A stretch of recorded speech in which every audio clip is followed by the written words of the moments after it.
చదవండి 2:20 ఏముందో. నేను క్రీస్తుతో కూడా సిలువ వేయబడుచు ఉన్నాను. ఇకను జీవించువాడును నేను కాను, క్రీస్తే నా యందు జీవించుచున్నాడు. నేనిప్పుడు శరీరమందు జీవించుచున్న జీవితము నన్ను ప్రేమించి నా కొరకు తన్ను తాను అప్పగించుకొనిన దేవుని కుమారుని అందలి విశ్వాసము వలన జీవించుచున్నాను. దేవునికి మహిమ కలుగునగాక. చాలా అద్భుతమైన వాక్య భాగాన మనం చదువుకున్నాం. ఈరోజు గలతీ పత్రిక 2:20 ఇందులో చాలా గూఢార్థమైన భావం దాగి ఉంది. నేను క్రీస్తుతో కూడా సిలువ వేయబడి ఉన్నాను, ఇకను జీవించువాడును నేను కాను అన్నక్కడ కామం ఉంది కదా. కామం అంటే ముగింపు కాదు. కామం అంటే దాని వెనకాల ఇంకా దాని తర్వాత చెప్పవలసిన విషయాలు చాలా ఉన్నాయి. ఫుల్ స్టాప్ ఉంటే ముగించిపోయినట్టు, కామం అంటే ఇంకా దాని తర్వాత చెప్పవలసిన విషయాలు చాలా. క్వశ్చన్ ఉంటే అది ప్రశ్నార్థంగా మనం ధ్యానించాలి. ఇక్కడ కామం ఉంది కదా. ఏమంటున్నాడు? నేను క్రీస్తుతో కూడా సిలువేయబడుచున్నాను, ఇకను జీవించేవాడు నేను కాను. జీవించేవాడు నేను కాదు. నేను ఎవరితో సిలువ వేయబడ్డాను? క్రీస్తుతో కూడా సిలువ వేయబడ్డాను. సిలువ అనేది చాలా భయంకరమైంది. సిలువ శ్రమను కానీ సిలువ యొక్క హింసను కానీ మనము తట్టుకోలేము. రోమా ప్రభుత్వంలో సిలువ అనేది చాలా భారభరితమైంది. సిలువ వేశారంటే అది దేశ ద్రోహులకి, భయంకరమైన హింసాత్మకులకి, ఇక ప్రపంచంలో ఈడంత నెంబర్ 1 హింసాత్మకుడు లేడు అన్నవాడికి మాత్రమే సిలువను శిక్ష విధిస్తారు. కనుక ఇప్పుడు పౌలు గారు తన గురించి తాను చెప్పుకుంటూ గలతీ సంఘంతో చెప్పుకుంటూ నేను క్రీస్తు కూడా సిలువేయబడి ఉన్నాను, ఇక జీవించేవాడు నేను కాను అని చెప్తున్నాడు. జీవిస్తుంది మరి ఎవరు? మరి క్రీస్తే ఆయనలో జీవిస్తున్నాడు. ఇప్పుడు అమ్మ నువ్వు జీవిస్తున్న జీవితం నువ్వుదేనా అని మనం అడిగితే ఏమంటుంది? నేను కాకపోతే ఏం కావాలండి? పిశాసుని కానీ జీవిస్తున్నా నేను? దేవైనా పిశాసునే తిరుగుతున్నాను కొన్నావా? రాత్రి వెళ్ళింది నువ్వేనా? నిన్న మాట్లాడింది నువ్వేనా? మరి మనం కాకపోతే ఎవరు? కానీ ఈ మాటల్లోనూ, ఆ నడవడికలోనూ, ఆ ప్రవర్తనలోనూ, ప్రతి సమస్తంలో కూడా యేసుక్రీస్తు ప్రభునే మనం కనుపరచగలగాలి. స్తోత్రం కలిగాక. క్రీస్తు యొక్క ప్రేమ కనపడాలి, క్రీస్తు యొక్క లక్షణాలు కనబడాలి, క్రీస్తు యొక్క ఔన్నత్యము సమాజంలో మనం కనుపరచాలి. అందుకొరకు మనము ఎవరిని చూపించాలి? జీవించేవాడు నేను కానంటే గతంలో జీవించే సౌలు కాదాయన. గతంలో సౌలు అనే ఒక హింసాత్మకుడు జీవించేవాడు. గతంలో చాలా క్రూరత్వం కలిగినవాడు, హింసాకాండకుడు, రక్తపాతాన్ని సృష్టించినవాడు, చిందించినవాడు. అనేక మంది ఆనాటి క్రైస్తవ సమాజంలో హతసాక్షులుగా అయిపోయిన వారందరికీ కూడా మూలకారకుడు, ప్రధానమైన వాడు. వారందరినీ హింసాత్మకు ప్రేరేపించిన గొప్ప హింసాకాండకుడు. అలాంటి హింసాకాండకుడు ఇక్కడ లేడు అని చెప్తున్నాడు. ఆమెను చెప్పండి. అలాంటి క్రూరుడు, అలాంటి దోషకుడు, అలాంటి హింసాత్మకుడు ఆడు లేడు. ఆడేం చేయబడ్డాడు? సిలువ వేయబడ్డాడు. ఆమెన్. సిలువ వేయబడ్డాడంటే చనిపోయాడు. సిలువలో యేసుక్రీస్తు చనిపోయాడా, బ్రతుకున్నాడా? ఏం చెప్తారు మీరు? మాట్లాడమ్మా. చనిపోయాడా? సిలువ వేయబడినప్పుడు ఇంకా బ్రతికి ఉన్నాడు ఆయన? చనిపోయాడు. అందుకనే ప్రక్కలో బల్లెపోటు పొడిచినప్పుడు ఆ సైనికుడు రుజువుపరిచాడు. ఆయన చనిపోయాడని చెప్పినప్పుడు ఆయన ఎంత త్వరగా చనిపోయాడా అని ఆశ్చర్యపోయారు. కనుక సిలువలో యేసుక్రీస్తు ప్రభువారు 100% చనిపోయాడు. చనిపోయిన తర్వాత ఆయన సమాధి చేయబడి 3వ దినాన్ని సజీవుడిగా లేచాడు. స్తోత్రం కలుగుగాక. ఇది క్రైస్తవులకు ఉన్న నిరీక్షణ. ఈ నిరీక్షణకి ఇతర మత గ్రంథాల్లో కానీ, ఈ నిరీక్షణ ఇతర నమ్మకాల్లో కానీ ఇంకెక్కడ మనకి కనపడదు. మనిషి చనిపోయిన తర్వాత మరలా పుడతారు అంటారు. ఈ సమయంలో మనము పేదవాళ్ళ ఇంట్లో పుట్టాం, వచ్చే జన్మలో ఒక మంచి కోటేశ్వరి ఇంట్లో పుడతామేమో అనుకుంటాం. ఇప్పుడు ఇన్ని బాధలు అనిపిస్తాం. చచ్చిపోయి మరలా పుడితే ఒకవేళ నెమ్మది కలిగిన ప్రదేశంలో మనం ఉంటామేమో, మరలా పుడతామని కానీ ఒక నమ్మకంతో చాలామంది జీవిస్తున్నారు. ఏమండి, ఈ జన్మలో మంచి పనులు చేస్తే మంచి పనులు చేయకుండా అడ్డదిడ్డాలు కలిగితే వచ్చే జన్మలో ఏ దున్నపోతాయో, ఏ పందయ్యో, ఏ కుక్కగానో, ఏ నక్కగానో, ఏ పిల్లిగానో, ఏ ఎలకగానో పుడతామంట. నమ్ముతావా? నమ్ముతావా? వచ్చే సంవత్సరం దున్నపోతులా పుడతావా? నమ్ముతా? వచ్చే సంవత్సరం అంటున్నాను నేను, వచ్చే జన్మలో దున్నపోతులా పుడతావా? ఏమండి, ఇవన్నీ వాస్తవాలా? మరలా జన్మ అంటూ అనేది లేదు. ఈ జన్మలో చేసిన కొన్ని కర్మలు ఉంటాయి. కర్మలంటే కొంతమంది కర్మ సిద్ధాంతాన్ని నమ్ముతారు. ఏమండి, కొంతమంది పునర్జన్మ సిద్ధాంతాన్ని నమ్ముతారు. మనమే సిద్ధాంతం, పునరుత్థాన సిద్ధాంతాన్ని నమ్ముతాం మనం. ఆమేన్. పునర్జన్మ సిద్ధాంతమా, పునరుత్థాన సిద్ధాంతమా? పునరుత్థాన సిద్ధాంతం. మరి కొన్ని రోజుల్లో మనం పునరుత్థానంలోనికి వెళ్తాం. దేవునికి మహిమ కలుగునుగాక. కనుక ఏ సిద్ధాంతాన్ని నమ్మి మనం ఈ లోకంలో జీవిస్తున్నాం? జీవించేవాడు నీవు కాదు. ఈ శాసకాల జీవితం అతి కొద్ది సమయం మాత్రమే, అతి తక్కువ సమయమే మనం ఈ లోకంలో జీవించిన జీవితం. యుగయుగాలు దేవునితో జీవించే జీవితం చాలా ఉన్నతమైంది. అందుకనే నిజమైన క్రైస్తవుడు ఎవరు కూడా ఈ లోకంలో జీవితం గురించి పెద్ద పట్టించుకోరు. అందుకనే సునాయాసంగా వారి ప్రాణాల సహితం కూడా తృణీకరించి సావైనా బ్రతుకైనా దేవుని కొరకు జీవించిన వారు జీవిత చరిత్రలో ఎన్నో మనము క్రైస్తవ సమాజంలో చూస్తాం. కనుక ఈ లోక మట్టుకు జీవితం అనేది పెద్ద కాన్సెప్ట్ కాదు. ఎంతకాలం ఉండలేం, మరికొంత కాలంలో. మొన్న గత 2-3 రోజుల నుంచి మయన్మార్ ఆ దేశంలో భయంకరమైన భూకంపం వచ్చింది. 10 మంది చనిపోయారు. 600 మంది కంటే ఎక్కువగా గాయాలు అవని. ఇంకా చాలామంది శిథిలావస్థలో ఉండిపోయారు. దొరికిన వారు దాఖలాలు అతి తక్కువ. ఏమండి, విశ్లేషక సంస్థ ప్రకటించింది ఏంటంటే 1000 మంది కంటే పైగా చనిపోయారు అని. ఎంతమందికి? 1000 మంది కంటే పైగా, ఇంకా ఎక్కువగా చనిపోయే అవకాశాలు ఉన్నాయి. భూకంపం చాలా భయంకరమైన భూకంపం. మన దగ్గరికి వచ్చాడు కదా గతంలో టైటస్ బాబు, ప్రశాంత్ పాల్తో, వాళ్ళ దేశమే కదా అది. అందులో మయన్మార్ దేశంలో భయంకరమైన భూకంపం. ఏమండి, చాలా భయం, ప్రజలు చాలా భయానకమైన పరిస్థితులు ఉన్నారు. ఏమండి, మరణం అనేది ఏ రీతులైనా రావచ్చు. మరణం అనేది పెద్ద కాన్సెప్ట్ కాదు. క్రైస్తవుడికి మరణం అసలు విషయమే కాదు.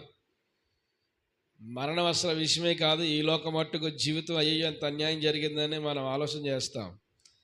ఒకవేళ వాస్తవానికి అది అన్యాయంగా కనిపించిన కానీ చూసే ప్రజలు కానీ నిజమైన క్రైస్తవుడికి అది మేలే జరిగిందని విశ్వసిస్తాం. దేవునికి మహిమ కలుగునుగాక. అందుకే పౌలు గారు ఏం చెప్తున్నాడు? జీవించేవాడిని నేను కాదు, మరెవరు? క్రీస్తే నా యందు ఇప్పుడు మనలో కూడా ఇదే డైలాగ్ మనం మాట్లాడాలి. అమ్మా, నువ్వు నా జోలికి రాకు, నేను క్రీస్తు పెట్టిన క్రీస్తుని పోలి నేను నడుచుకుంటున్నాను. దేవుని సమాజంలో నేను దేవుని బిడ్డగా బ్రతకాలనుకుంటున్నాను అని మనం సమాజంతో చెప్పగలగాలి. దేవునికి స్తోత్రం కలుగాక. నిజమే, వాళ్ళు దేవుని బిడ్డలే అన్నట్లుగా మనం సమాజంలో గుర్తింపగలిగిన క్రైస్తవ జీవితాన్ని సమాజానికి చూపించి దేవునికి సాక్షిగా మనం బ్రతకాలి. అందుకొరకే మనం బ్రతుకున్నాం. నీ కొరకు, మన కొరకు మనం బ్రతకడానికి కాదు. మనం ఇంకా సజీవులుగా ఉంటాం. ఎంతకొరకు తెలుసా? దేవుని కొరకు బ్రతకడం కొరకు. దేవుని కొరకు బ్రతికి, ఇదిగో నేను దేవుని కొరకు బ్రతికాను అని సమాజానికి చూపించగలగాలి. ఆమేన్. జీవించేవాడు అంటున్నాడు. ఎవరు కాదు? నేను కాదంటే గతంలో సౌలు కాదు జీవించట. మనం కూడా ఇదే మాట చెప్పాలి. గతంలో మనం ఏమై ఉన్నామో, నేను ఆ మనిషిని కాదని మన సమాజం రుజువుపరిచే క్రైస్తవ జీవితాన్ని మనం సమాజానికి చూపించాలి. జీవించేవాడును నేను కదా. ఏమంటే, నేను క్రీస్తుతో కూడా సిలువేయబడినాను, ఇక జీవించేవాడును నేను కాదు చెప్తున్నాడు. క్రీస్తే నా యందు జీవించుచున్నాడు. క్రీస్తే నా యందు జీవించున్నాడు అని చెప్పి మరలా చెప్తున్నాడు. నేను ఇప్పుడు శరీరమందు జీవించున్న జీవితము. ఎవరు చూసారా?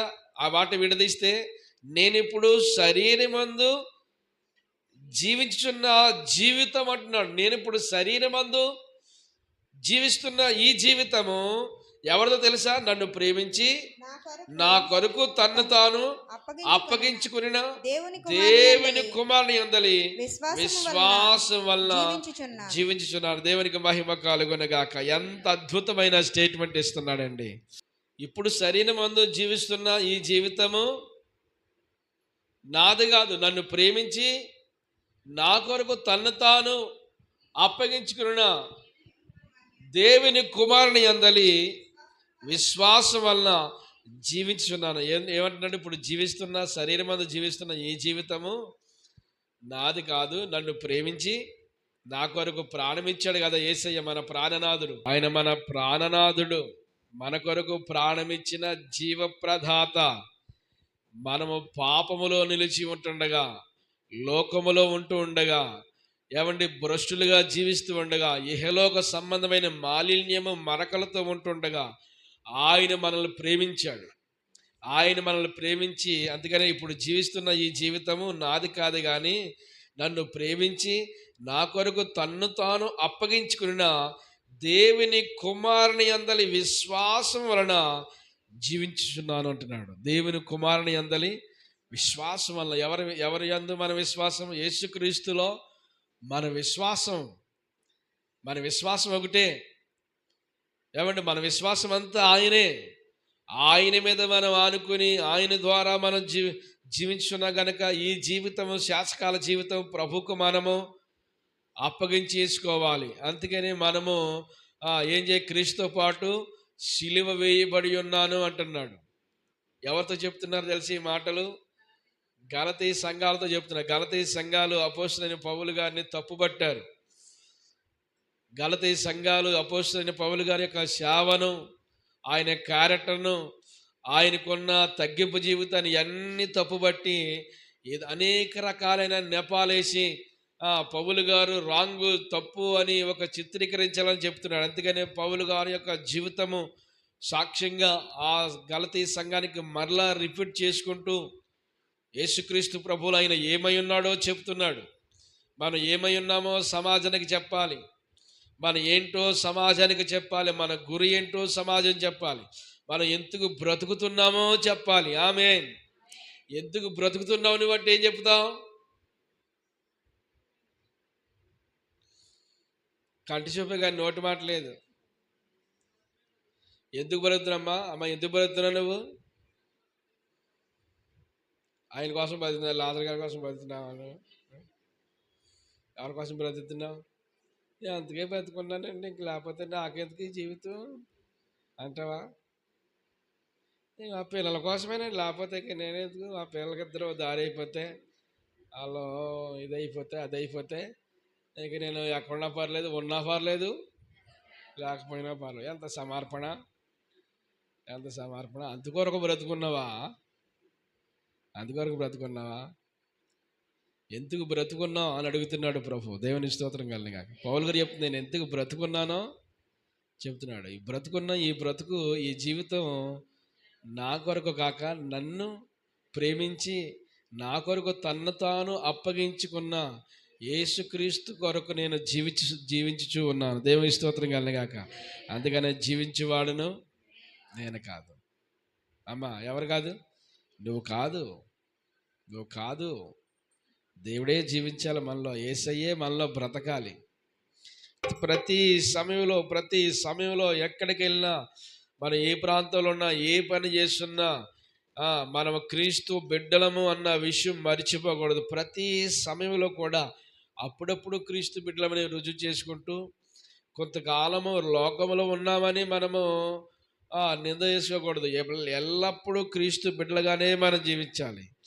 మనము కొంత సమయంలో అప్పుడప్పుడు మాత్రమే క్రీస్తును మనం భక్తిని ప్రదర్శిస్తూ ఉన్న సమయం లోకంలో గడపడానికి బ్రతకడానికి చూస్తాం. ఇప్పుడు నేను జీవిస్తున్న ఈ జీవితము నాది కాదు, నన్ను ప్రేమించి. నిన్ను ఎవరు ప్రేమించారు? ఈ లోకంలో ఎవరైనా ప్రేమిస్తారా? ఎవరైనా ప్రేమించాను అంటే అది అన్నీ కూడా కల్లబొల్లి మాటలే. ఏమా? స్వార్థం కొరకే ప్రేమిస్తారు. ఏ స్వార్థం లేకుండా నిన్ను ఎవరైనా ప్రేమిస్తారు, ఎవరైనా నిన్ను ఇష్టపడేవారు ఎవరైనా ఉన్నారా? ఉన్నారు అని అంటే అందులో కూడా ఏదో రకమైన స్వార్థపూరితమైన ఆలోచనలు ఉంటాయి. నిస్వార్థమైన ప్రేమ మన సమాజంలో ఎక్కడ దొరకదు. హల్లెలూయా. రేపు ఎవరైనా నేను భోజనానికి ఆహ్వానించారంటే దాని అర్థం ఏంటి చెప్పండి? అంతమంది ఏదో చేసావు, నీ దగ్గరికి వచ్చి పలకరించారంటే దానికి కారణం ఏంటి? వాళ్ళు చనిపోయినప్పుడు వీళ్ళు రాలేదంటే మా ఇంట్లో జరిగినప్పుడు వచ్చారేంటి, మేమెందుకు చేయాలి, మేమెందుకు చేయాలి? మాకు ఎప్పుడన్నా ఏమన్నా ఇది క్రీస్తు ప్రేమనా? అది క్రీస్తు ప్రేమ కాదు. అది ఇదేంటి మరి? అలాగైతే ఎలాగండి పాస్టర్ గారు మరి బ్రతకడం? అయినా కానీ బ్రతికి చూపించాలి మనం. స్తోత్రం కలిగిన గాక. మేలు చేసేవాడు దేవుడు మన పక్షం ఉండగా ఎంతమంది కీడు చేయాలని ఆలోచించినా ఇంక అదంతా వేస్టే కదా. ఆమె ఆమె ఆమె ఆమె దావీదు ఒక మాట అంటాడు, నా కుమారుడే నా మీద తిరగబడితే ఆ బెన్యమీను గోత్రంలో పుట్టిన సిమియాపాటి వాడు ఆడే నన్ను దూషిస్తున్నాడు, మహాప్రభు ఒక ఆజ్ఞ అని లేపేస్తాను అన్నాడు పక్కన అభిషేక్. సిమియా వాడు ఏం చేశాడు? దావీదు దుమ్మెత్తి పోసి చీపో చీపో చీపో అని దుమ్మెత్తి పోసి రాళ్ళు రువి అనేకమైన శాపనకారాలు పెట్టాడు. కొంతమంది ఇప్పుడు దుమ్ము లేదు కానీ ఈదిల్లో ఎంతమంది దుమ్ము ఉండేది. ఏదైనా మాట అయితే దుమ్మెత్తి పోసేసేవారు. నేను చిన్నప్పుడు చూశాను. ఇప్పుడు దుమ్ము లేదులే, దుమ్మెత్తి ఇలా పోసేసి ఇంక అయిపోయింది నీ పని, ఇంక ఇదే నా శాపనార్థం అనేవారు. దుమ్మెత్తి పోసేసేవారు. మట్టి కొట్టిపోతావు అని అలాగనేవారు. అదో రకమైన మనస్తత్వం అనుకోండి, దాన్ని నేను ఏమంటలేదు.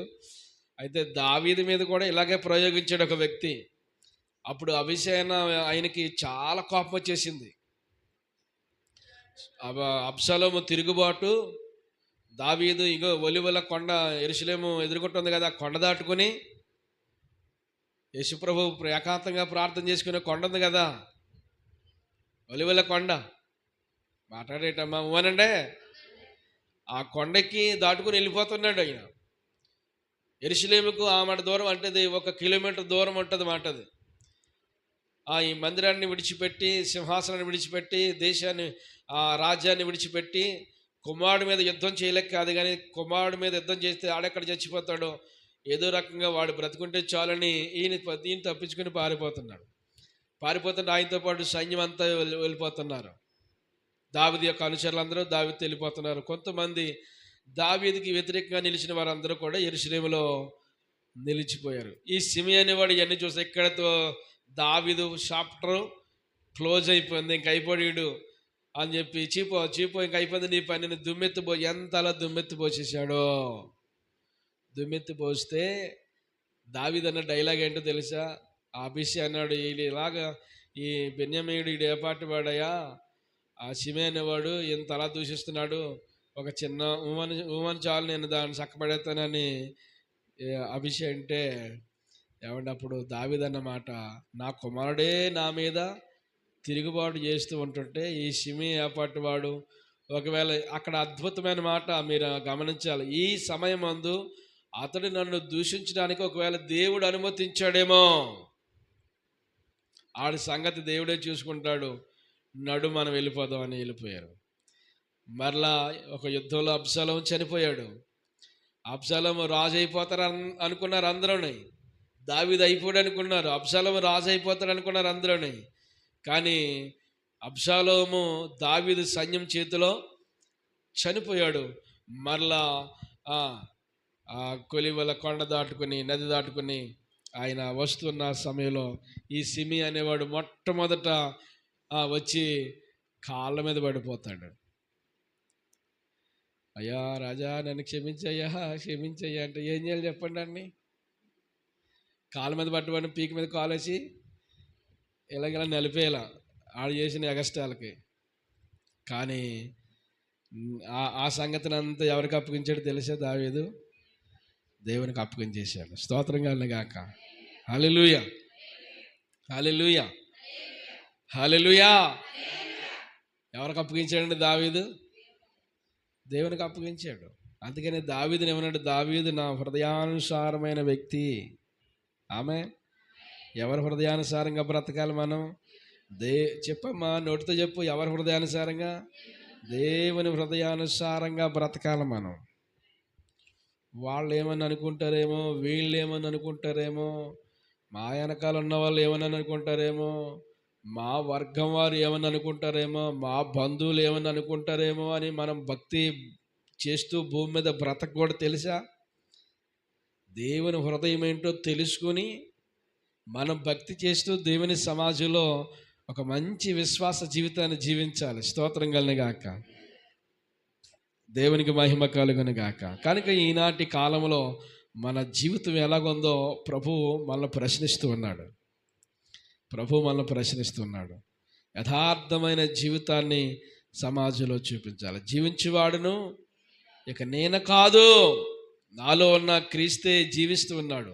క్రీస్తు భావజాలాలే నాలో జీవిస్తూ ఉన్నాయి. నిన్న ప్రవీణ్ కుమార్ గారు ఆయన బ్రతికుండగానే కుటుంబాన్ని ఆధ్యాత్మికంగా ప్రిపేర్ చేశారంట. ఎప్పుడైనా నా మీద అటాక్ జరగచ్చు, ఎప్పుడైనా దాడి జరగచ్చు, నేను ఎప్పుడైనా చనిపోవచ్చు. కనుక మీరు ఈ లోకంలో జీవిస్తున్న మీరు కూడా క్రీస్తు కొరకు జీవించాలి. ఇదిగో మిగిలిన ఈ పరిచర్య మీరు చేయాలి. ఒకవేళ ఎవరు ఎంత హింసాకాండం జరిగించినా వారిని క్షమించే మనసు మీకు ఉండాలి అని చెప్పి ఆ భార్యను కానీ బిడ్డలు కానీ ఆ కుటుంబస్తులు కానీ అలా ప్రిపేర్ చేశాడండి. ఆయన ప్రిపేర్ చేస్తే ఈరోజు భార్య పబ్లిక్లోకి వచ్చి ఏమంటుంది? ఎవరి మీద నేను రెవెన్యూ తీర్చుకోను.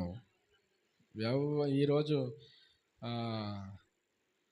హైదరాబాదులో అంది ఒక పెద్ద భారీ ఎత్తున ర్యాలీ చేసి ప్రవీణ్ కుమార్ అయింది ప్రకటాల గారిది పెద్ద ఫ్లెక్సీ కట్టి ఏమండి అందులో కూడా ఒక క్షమాపణ వాక్యం రాశారు. దేవునికి మహిమ కలుగునుగాక. మనం క్రీస్తు బిడ్డలం, లోకానికి మాదిరి. ఒక్క వాయిస్ మూసేద్దారనుకుంటే దేవుడు లక్షల కొలది వాయిస్ను బయటికి లేపేశాడు. స్తోత్రం కలుగునుగాక. ఎంతవరకు ఒక అద్భుతమైన మాట చెప్తాను. ఎంతవరకు ప్రవీణ్ కుమార్ గారి యొక్క వర్తమానం వినడంలో కూడా ఈ సిచ్యువేషన్లో వర్తమానం వింటున్నారు. ఆయన సువార్త ఎంతలా ట్రోల్ చేసి ఎంతలాగా పబ్లిక్ మీడియాలోకి వెళ్ళిపోయిందో తెలుసా? ప్రతి మాట ఎప్పుడెప్పుడు ఎక్కడెక్కడ ఏ మాటలు మాట్లాడారు అవన్నీ సువార్త బయటకు వచ్చేస్తుంది. ఇప్పుడు ఆ విన్నవారిలో ఎంతమందికి అది ఆశీర్వాదకరం అవుతుంది. సత్యాన్ని మరి సమాధి చేద్దారనుకుంటే సత్యం ఇంకా బయటకు వస్తూ ఉంది. దేవునికి మహిమ కలుగునుగాక. మరలా అద్భుతమైన దైవ సేవకుడిని కక్షగట్టి చంపింది ఒక వ్యక్తి ఉంటే వ్యక్తిని చంపారు అదొక పక్కన. ఇప్పుడు సాక్ష్యాన్ని కూడా చంపడానికి మరలా ప్లానింగ్ చేస్తున్నారు. ఒక తాగుబోతోడు కింద ఏమంటే తాగి ఒకవేళ తాగే అలవాటు ఉంటే పబ్లిక్లో తాగడు. బహిరంగంగా రోడ్డు మీద ఉన్న వైన్ షాప్ నాకు తాగే అలవాటు ఉంది అనుకోండి, వెళ్ళి బైపాస్ ఉన్న బ్యాండ్ షాప్ కాడికి వెళ్ళి తెచ్చుకుంటానా? చెప్పండి, తెచ్చుకోను.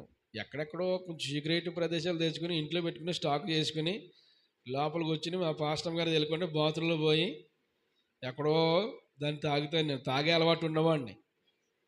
ఒకవేళ మీరు తాగే అలవాటు ఉంటే పబ్లిక్ ఎవరికైనా తెలుస్తుందా?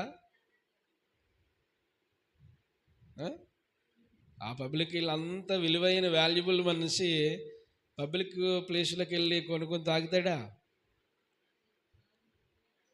అనేక రకాలుగా దాన్ని చిత్రీకరిస్తారు. కనుక మనం ఒక మాట, సావైనా బ్రతకైనా క్రీస్తు కొరకు మాత్రమే బ్రతకాలి. స్తోత్రం కలగా. ఈ శాసకాల జీవితం ఎవరికి కూడా శాశ్వతమైనది కాదండి. దేవుని కొరకు బ్రతుకుదాం, దేవుని కొరకు జీవిద్దాం. అన్ని సమయాల్లోనూ మనం దేవుని బిడ్డలమని సమాజానికి గుర్తు చేద్దాం. రామపత్రికలో ఒక మాట చూడండి. దానికంటే ముందు కొరింథీయులకు రాసిన 2వ పత్రిక 5వ అధ్యాయము 7వ వచనం 8వ వచనం చదువుదాం. అక్కడ చాలా విలువైన మాటలు ఉన్నాయి. చాలా విలువైన మాటలు, దేవుని మాటలు చాలా విలువైనవి. ఆ మాటలు వింటే మన జీవితాన్ని చాలా ఆశీర్వాదకరం. చదవండి. గనుక ఈ దేహములో నివసించుచున్న కాలము ప్రభువునకు దూరముగా ఉన్నామని ఎరిగి యుండుయు ఎల్లప్పుడూ ధైర్యము గలవారమై ఉన్నాము. ఇట్లు ధైర్యము కలిగి ఈ దేహమును విడిచిపెట్టి ప్రభువునొద్ద నివసించుటకు ఇష్టపడుచున్నాము. అది కూడా చదువు. కావున దేహమందున్నను దేహము విడిచినను ఆయనకిష్టులమై ఉండవలనని మిగుల ఆపేక్షించుచున్నాము. దేవునికి మహిమ కలుగును గాక. ఈ దేహమందు నివసించినంత కాలం ప్రభువునకు ఎలాగున్నామంట? మనము దూరముగా ఉన్నాం. దేహంలో ఉన్నంత కాలం ఎలాగున్నాం? దూరంగా ఉన్నాం. కాగా దేహమందు ఉన్నను దేహమును విడిచిపెట్టినను ప్రభువునకు ఎలాగుండాలి? మనము ఇష్టలుగా ఉండాలి. స్తోత్రం కలిగిన గాక.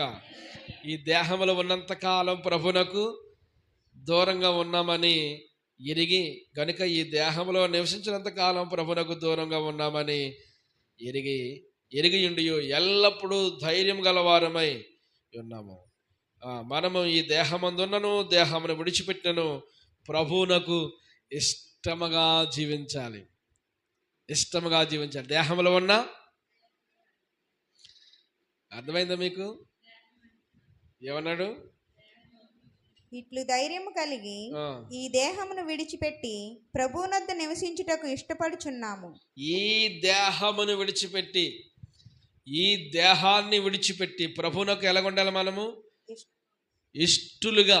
దేహమందున్న దేహాన్ని విడిచిపెట్టిన అంటే దేవునికి ఇష్టలుగా ఉన్నామో లేదో మనం పరీక్షించుకోవాలి. మనం నివసిస్తున్న ఈ జీవితము మంద కాదు. మన కొరకు సిలువ వేయబడిన యేసుక్రీస్తు ప్రభు కొరకు మాత్రమే మనము జీవించే వారిగా ఉండాలి. దేవునికి మహిమ కలుగును గాక. దేవుడు మనల్ని ఎప్పుడు ప్రేమించాడో చెప్తున్నాడు. రోమపత్రిక 5వ అధ్యాయం 6వ వచనం చదవమ్మా. 6వ అధ్యాయము 5వ అధ్యాయం 6వ వచనం. 5:6 అనగా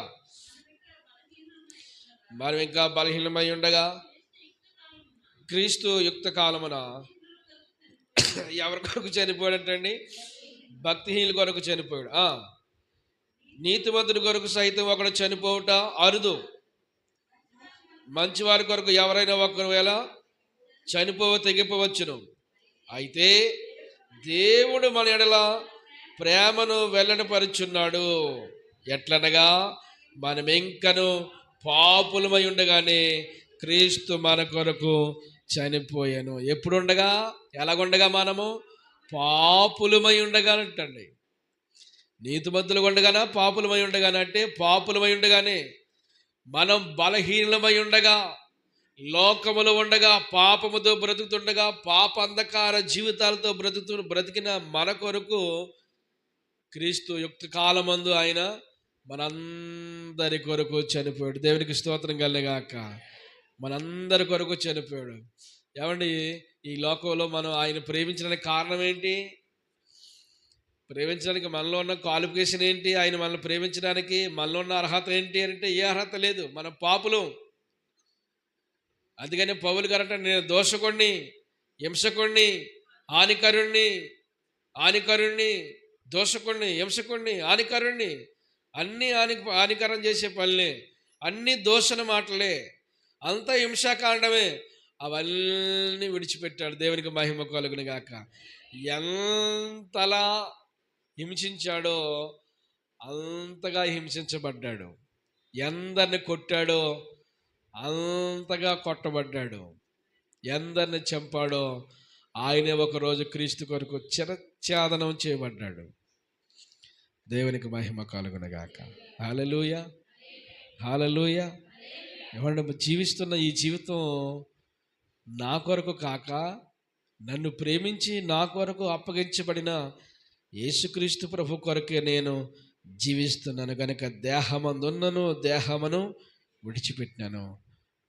ఆయనకు ఇష్టంగా ఉండాలనుకుంటున్నాను. ఆమె ఎవరికి ఇష్టంగానే?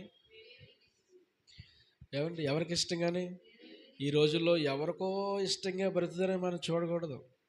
ఎవరి దగ్గర మంచి పేరు తెచ్చుకుందామని చూడకూడదు. ఎక్కడ మంచి పేరు తెచ్చుకోలేము. ఒక వ్యక్తితో మనం పొగడబడాలనుకోవడం ఇంపాసిబుల్. అది అవదది, నడదది. ఎవరితో మనం పొగడబడలేము. ఎప్పుడు మనం పొగడబడతామంటే దేవునికి ఇష్టంగా మనం బ్రతుకుతూ ఉంటుంటే ఆటోమేటిక్ అందరి హృదయాలు ప్రభువే మన జీవితంలోకి ఆకర్షిస్తాడు. స్తోత్రం కలుగుగాక. మనం స్వయంగా మన సొంత బుద్ధి జ్ఞానము ద్వారా టెక్నాలజీ ఉపయోగించి లాజిక్లు ఇతరత్ర అన్నీ ఉపయోగించి మనము చేస్తూ ఉంటాం. అది ఏదో రోజున అది బట్టబయలు అయిపోతూ ఉంటుంది. అది నడదది, ఎంతకాలం నడదది. యథార్థమైన ప్రేమ, సత్యమైన ప్రేమ, నిజమైన ప్రేమ, ఎల్లకాలం ప్రభు సన్నిధానంలో మనం కలిగి ఉన్న విశ్వాస జీవితం దేవుని సమక్షంలో గొప్ప సాక్షిగా నడిపించబడుతుంది. దేవునికి మహిమ కలుగునగాక. ఈ రాత్రి వేళ ఈ మాటలు వింటున్న మనం అందరము కూడా ప్రియులారా, ఈ లోకములో ఉన్నంతకాలం దేహమందున్న దేహమును విడిచిపెట్టిన ఇది జ్ఞాపకం చేసుకోవాలి. దేహాన్ని ఒక రోజున ఏం చేస్తామంట మనము? నిజమేనమ్మా? నిజమేనా? భయపడుతున్నారా?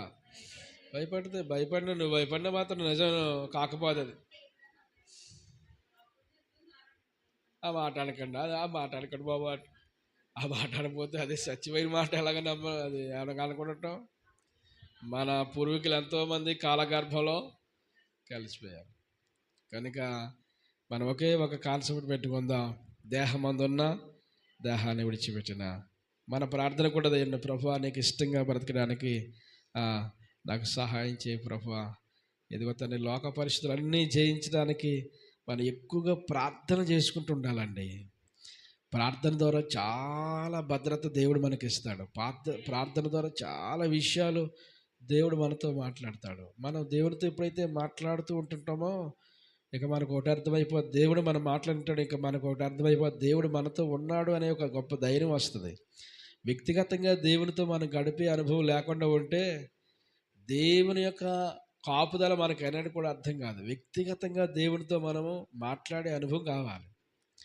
నీ గదిలోకి వెళ్ళాలి, ప్రార్థన సన్నిధానము, ప్రార్థన కొరకే ప్రత్యేకమైన సమయాన్ని కేటాయించుకొని ఆ దేవునితో ఏకాంతంగా గడిపే అనుభవం మనం సంపాదించుకుందాం.